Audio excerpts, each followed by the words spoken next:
रामकृष्ण हरी मंडळी या ठिकाणी आपण नवनाथ महाराज गांगुडे यांच्यासोबत आहोत। हे त्र्यंबकेश्वर संस्थानचे विश्वस्त आहेत। मागील वर्षी ते या पालखी सोहळा प्रमुख होते।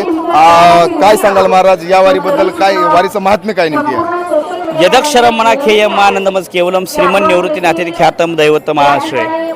विश्वगुरु निवृत्तीनाथ महाराज हे वारकरी संप्रदायाचे आद्य प्रवर्तक आहेत तथा वारकरी संप्रदायाची सुरुवात ज्या ठिकाणून झाली ते आपले विश्वगुरु निवृत्तीनाथ महाराज। वारकरी संप्रदायामध्ये वारी ही एक अनन्यसाधारण महत्त्व आहे, कारण की वारकरी संप्रदायाचे काही पथ्य सांगितले आहे आणि त्या पथ्य सांगितल्यामध्ये वारकरी संप्रदायाचं व्रत आहे आणि ते व्रत म्हणजे पंढरीची वारी आहे। कारण की जीवनामध्ये अवघेची तीर्थे घडती एक वेळा चंद्रभागा डोळा देखल्या, या चंद्रभागेचं दर्शन घ्यायचं आहे, नामदेव पायरीचं दर्शन घ्यायचं आहे आणि माझा सावळा पंढरीश पांडुरंग परमात्म्याच्या चरणावर दंडवत घालायचं आहे। फक्त एकच या निमित्तानं सांगितलं की वारकरी संप्रदायाचा जो देव आहे, कसा देव आहे तो हा देवाचाही देव बळिया माझा पंढरीराव, असा एक देव आहे का त्या देवाच्या जवळ त्या देवाच्या चरणावर डोकं ठेवता येतं असा सर्व भोळा बाबड्या वारकऱ्यांचा देव आहे। मग या देवाचं मुख्य काय आहे? आल्यानं संसारा उठा वेग करा, शरण जा उधारा पांडुरंगा। ज्या पांडुरंग परमात्म्याची वारी आपल्या जीवनात घडावी, यंदा वारकरी संप्रदायाचे विश्वगुरु निवृत्तीनाथ महाराज यांचा पालखी सोहळा श्री क्षेत्र त्र्यंबकेश्वर ते श्री क्षेत्र पंढरपूर या ठिकाणी जात असतो। आज आपण 6व्या दिवसाच्या या मुख्य गोल रिंगणाच्या या ठिकाणी उपस्थित आहोत। बघा, ही वारी ही आपल्या सर्वसामान्य वारकऱ्यांची, भाविकांची, कष्टकऱ्यांची नव्हे, माझ्या शेतकऱ्याची वारी आहे। का माझ्या या ना कुणाला निमंत्रण दिलं जातं ना कुणाला फोन केला जातं, पण माझा वारकरी वट सावित्री पौर्णिमेच्या दिवशी त्र्यंबकेश्वरमध्ये त्या ठिकाणी रुजू होतो। का विश्वगुरूंच्या सोबत आपल्याला वारी घडावी आणि हीच वारी करता करता दर मजल करत आपण 28 दिवसामध्ये पंढरीश पांडुरंग परमात्म्याकडे जात असतो। ह्या वारीमध्ये आपण या ठिकाणी गोल रिंगण होतं, तदनंतर कर्जत अहिल्यानगर जिल्ह्यामध्ये कर्जत या ठिकाणी धांडे वस्ती त्या ठिकाणी श्री गुरूंचं उभं रिंगण होतं आणि त्यानंतर सोलापूर जिल्ह्यामध्ये करकम या ठिकाणी जी चांबारवीर म्हणतो आपण त्या ठिकाणी विश्वगुरूंचं दुसरं गोल रिंगण होतं आणि नंतर वाखरीमध्ये श्री गुरूंचं उभं 2 रिंगण होत्या। यामुळं पूर्ण सोहळ्यामध्ये संपूर्ण 4 रिंगण होता।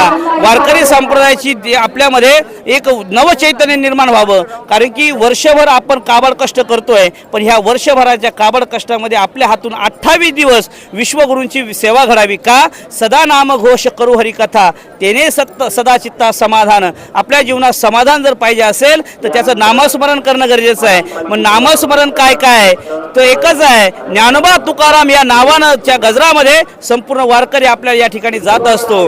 पण वारीमध्ये वारकरी जितकं पुण्य करतोय तेच वारकऱ्यांना सेवा करण्यास, जे वारकऱ्यांची सेवा करतात त्यांच्या या ठिकाणी पुण्य मिळतंय। माझ्या या ठिकाणी बघा पोलीस प्रशासन आहे, त्यांना सुद्धा तितकंच पुण्य आहे। ज्या ठिकाणी भोजनाची व्यवस्था केली जाते त्यांना सुद्धा तेच पुण्य आहे। नवे आपण हा सोहळा प्रत्येकापर्यंत पोहोचवतोय। सोशल मीडिया असेल, प्रिंट मीडिया असेल, नवे आपण छायाचित्र करून सुद्धा तोपर्यंत पोहोचवतोय। तुमच्या नशिबात सुद्धा तितकंच पुण्य आहे। मी आपल्या प्रबंधभूमी माध्यमच्या चॅनलच्या माध्यमातून सर्व वारकऱ्यांना एक विनंती करेल की ह्या वारी आपल्या या वर्षाची वारी सुखमय समृद्धीमय अशी जावं आणि माझ्या शेतकऱ्याला भरघोस पाऊस पडावा आणि माझा बळीराजा सुखावा, असं विश्वगुरूंच्या पाठीमागे आपण विश्वगुरूंच्या चरणावरती अखिल कोट ब्रह्मांड नायक पंढरीश पांडुरंग परमात्म्याच्या चरणावरती आपण मागणं मागूया। या ठिकाणी आपण सर्वजण उपस्थित असतात, वारीमध्ये असतात। सर्वांना धन्यवाद देऊन रामकृष्ण हरी। नक्कीच महाराज, गेल्या 250 वर्षापासूनची विश्वगुरूंची दिंडी निघत असते। 250 वर्ष झाले आणि उत्तर महाराष्ट्रातून म्हणजे सर्वात लांबची येणारी पंढरपूरला जाणारी दिंडी म्हणून आपल्या विश्वगुरूंच्या दिंडीचा मान आहे। साधारण यावर्षी किती दिंड्या आहेत आपल्या दिंडीला?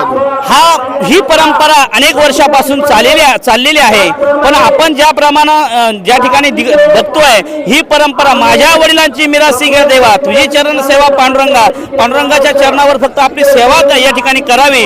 उत्तर महाराष्ट्र नव्हे तर अनेक भागातून, कारण की वारकरी संप्रदायामध्ये निवृत्तीनाथ महाराज म्हणजे एक विशेष अनन्यसाधारण महत्व आहे। शिव तो निवृत्ती विष्णू ज्ञानदेवा पायी, त्या ठिकाणी भगवान शंकराचा अवतार या ठिकाणी विश्वगुरूंचा अवतार आहे। म्हणून या ठिकाणी देवाबरोबर आपली वारी घडावी। प्रत्येकाला वाटत असतं ही जी वारी आहे ही वारी ही आपण साधारणतः 500 किलोमीटरचं अंतर काटत जात असतो आणि विशेष म्हणजे जाताना जो आनंद आहे येताना सुद्धा तोच आनंद आपण 18 दिवसामध्ये परतीची सुद्धा वारी करतो आणि शासन आणि नवे आपले स्वयंसेवी संघटना आपल्या या सेवेसाठी खूप सेवा करत असतात. या ठिकाणी आपली सेवा दरवर्षीप्रमाणे आपण याही वर्षी करतायत. खरंच आपल्याला मनापासून धन्यवाद आहे. नक्कीच नक्कीच. रामकृष्ण हरी. राम